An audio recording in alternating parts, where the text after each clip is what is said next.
You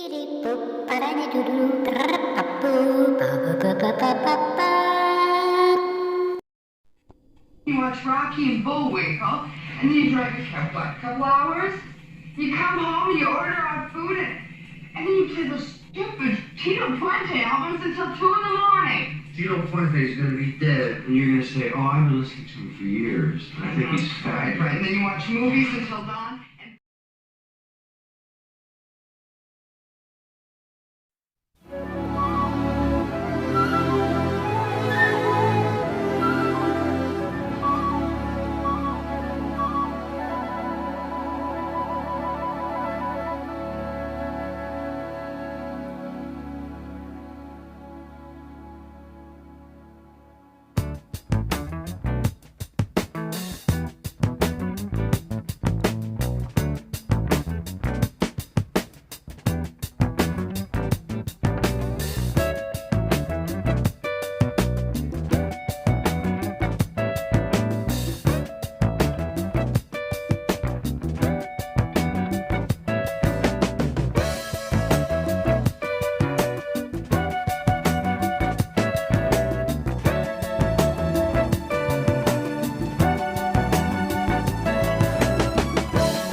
So this is the original sandpaper that came with the ShopSmith that my dad bought in, I think, 1960.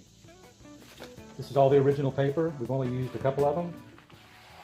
And I also found the book for this, which I've been looking for a while. This is for the ShopSmith Mark II. What's really valuable is these speeds that are a little different from regular ShopSmiths. But a really good book. And some sanding discs, and these are from 1960, the originals.